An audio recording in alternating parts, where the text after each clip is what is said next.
Hello, কি অবস্থা? কেমন আছেন সবাই? আলহামদুলিল্লাহ ভালো আছি। গল্প করতে চলে আসলাম সবার সাথে। আসলে আমার প্রতিদিন সবাই দেখি যে যারা অনলাইন প্ল্যাটফর্মে কাজ করে, প্রতিদিন প্রচণ্ড পরিমাণ ভিডিওস বানায় এবং সেটা ছাড়ে। তো এতে ওদের বেনিফিটও আছে, দ্যাটস হয়তোবা ওরা করে। কিন্তু আমার একদম ভালো লাগে না, কেন জানি একদম বিরক্ত লাগে মাঝে মাঝে এই বিষয়গুলো। হ্যাঁ, মাঝে মাঝে মন চায় সুন্দর করে সেজেগুজে কোথাও গেলে, তখন ভিডিও করতে ভালো লাগে বা মন চাইলে, কিন্তু কন্টিনিউয়াসলি ভিডিও বানাবো, ওটা ছাড়বো, এটা আমার ভালো লাগে না। কারণ এত ব্যস্ত থাকি পুরো সপ্তাহ জুড়ে।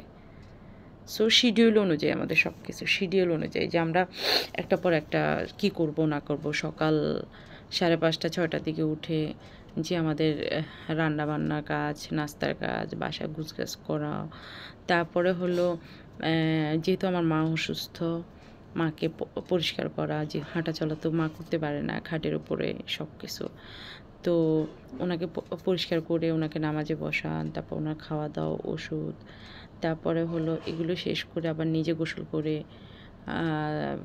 রেডি হয়ে আবার স্কুলে যাওয়া, ওখান থেকে 4:30 5টা পর্যন্ত স্কুলে থাকা, তারপর ওখান থেকে এসে আমার একটা কোচিং সেন্টার আছে, সেখানে স্টুডেন্টরা ওয়েট করে, ওদেরকে পড়ানোর পরে আবার বাসায় এসে বাসার কাজ, তারপরে হলো নিজের পড়া, যেটা সবচেয়ে বেশি ইম্পর্টেন্ট, ওটাতে আমি সময় কম দিই। যে আমার যেহেতু বার কাউন্সিল পরীক্ষা সামনে, আমার প্রচণ্ড পড়া দরকার, বাট আসলে আমি ওই সময়টা পাই না, ওই সময়টা খুঁজে পাই না। সারাদিনের ব্যস্ততার পর আমি যখন রাত্রে 11টা 12টার দিকে পড়তে বসি, তখন আমার এত ঘুম আসে,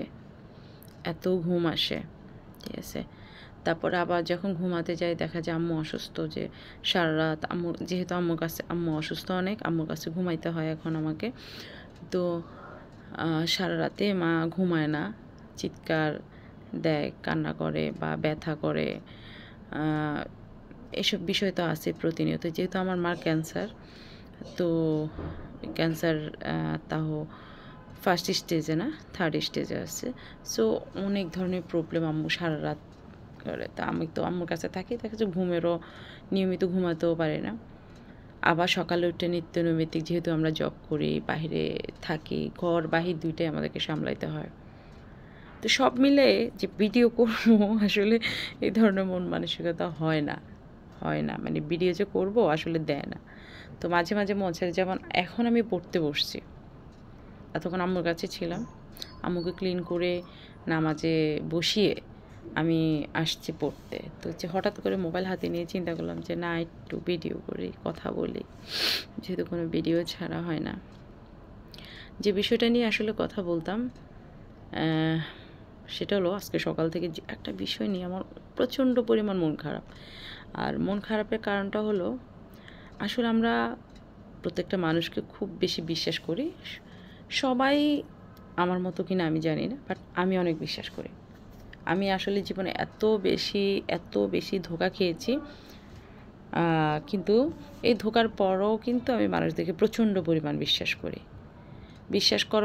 পরবর্তীতে ওদেরকে যথেষ্ট পরিমাণ সহযোগিতা করার পরবর্তীতে দেখা যায় যে ওরাই কিন্তু আমার ক্ষতি করতেছে।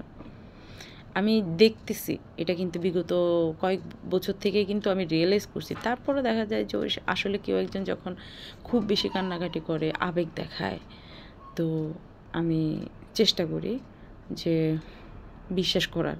ওই বিশ্বাসের ফলশ্রুতিতে দেখা যায় যে ওরাই আমার ক্ষতি করে। তো এরকমই আজকে সকালবেলা এরকম একটা কাহিনী হয়েছে আমার সাথে, দ্যাটস আমার মনটা অনেক খারাপ ছিল। তো যে বিষয়টা আসলে বলা, যে মানুষগুলোকে আমরা চলার পথে, যে মানুষটা আসলে যেখানে থাকা দরকার ওকে ওখানেই রাখা প্রয়োজন। আমরা হুট করে মানুষদেরকে কি করি, মাথায় উঠাই ফেলি, যথেষ্ট সম্মান দিয়ে বা আপন মনে করে মাথায় করে রাখি। তো ওই বিষয়টা আসলে আমাদের উচিত না। যার যোগ্যতা যতটুকু, তাকে অতটুকু মূল্যায়ন করা উচিত। আর যে যেখানেই থাকা প্রয়োজন, ওকে ওখানেই রাখা প্রয়োজন, ঠিক আছে? তো এই আর কি। তো যদিও আমি এখন এই বাণীগুলো ছাড়তেছি,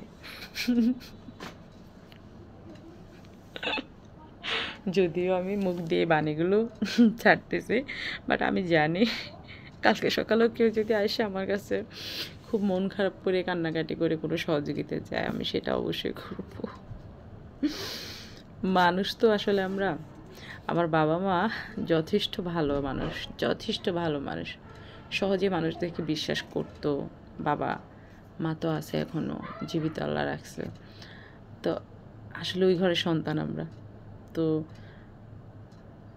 এই তো, এখন মানুষ যদি আমাদের সাথে খারাপ করে, আসলে এখানে তো আমাদের কিছু করার নাই। যে খারাপ করে আসলে সে পস্তাবে একটা সময়।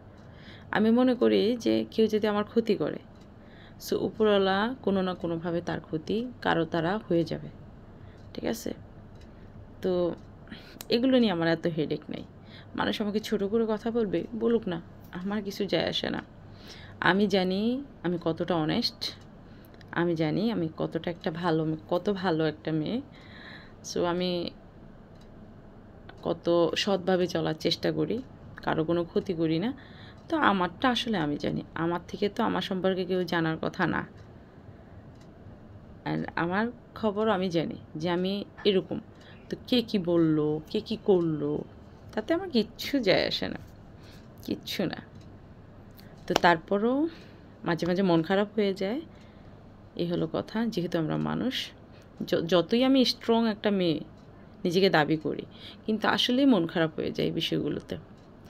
যাই হোক, আমি এখন পড়তে বসবো, বক বক অনেক করে ফেলছি। আজকে আমি প্যানেল কোড নিয়ে পড়ব।